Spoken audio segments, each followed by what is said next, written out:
malaise, on l'éprouve pas forcément devant une machine, on l'éprouve souvent devant le sentiment de dispersion. En disant ah, j'ai plus le temps de rien, ah, je peux pas me concentrer longtemps. On constate qu'on n'arrête pas de quantifier ce qu'on fait. On constate que ça nous rend malheureux, on constate que ça nous rend aveugles, mais il n'est pas si évident d'arrêter. Notre interaction permanente avec la technologie cache une forme d'addiction au calcul, une forme d'addiction aux chiffres, comme si on devenait ces données numériques et qu'on n'était pas finalement autre chose que ça.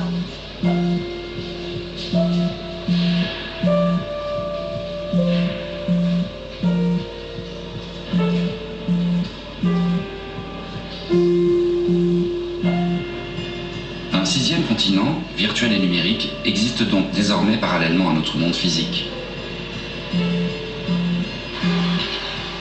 Et les outils électroniques nous permettent d'y accéder où que nous soyons.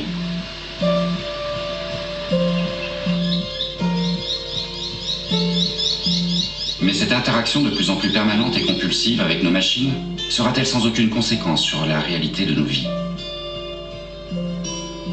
Hello, Stephen. I hope you are well. This interview won't take long. Here we go. You constantly seek money and power. Not really. You accept rules and regulations without complaint and never deliberately break them. To a large extent, yes. And so as the law of the jungle prevails, you take fellow salespersons as competitors in a competitive world. No. You welcome criticism and accept your weaknesses. Yes. You believe people are more important than profits and policies. To a large extent, yes. You still believe that selling does not have anything to do with aggressiveness. Not really. Success and progress, the ultimate goal. Don't know. You believe there is room for everybody. Yes. Here is the last question. You welcome criticism from your boss and do not hesitate to give your point of view. Yes. Thanks for your time.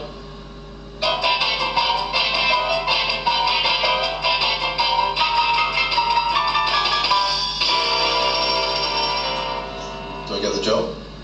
Your strengths would be great in customer service. You can be a very good peer. Excellent. Sounds pretty accurate. That's right. Yeah. Le robot enregistre les réponses verbales et en plus, il capte les réponses émotionnelles, comme on peut voir sur cet écran ici. Ce qu'on cherche à déterminer, ce sont les changements par rapport aux traits du visage.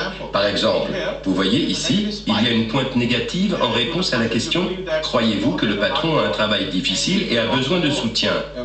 Et Mathilda est très forte pour identifier même les infimes changements d'expression sur nos visages. Si nous fronçons les sourcils ou si on sourit, alors qu'un œil normal ne remarquerait même pas de si minuscules changements. Nous pouvons donc faire une évaluation précise, une comparaison du profil émotionnel de Stephen par rapport à celui de l'équipe de travail dans laquelle il devra s'intégrer.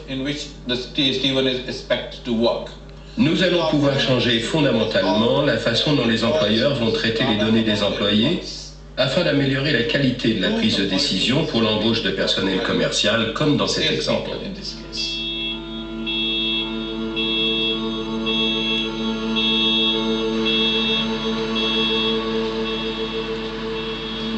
Nous sommes en train de vivre une mutation prodigieuse, comme il s'en produit sans doute tous les 1000 ans ou tous les 2000 ans.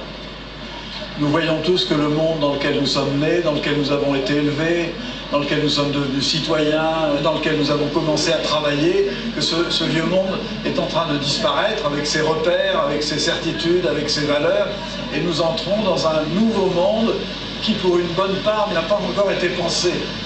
Donc nous faisons l'expérience de l'impensé. Je veux dire par là que depuis une vingtaine d'années, les progrès technologiques ont été plus vite que la pensée.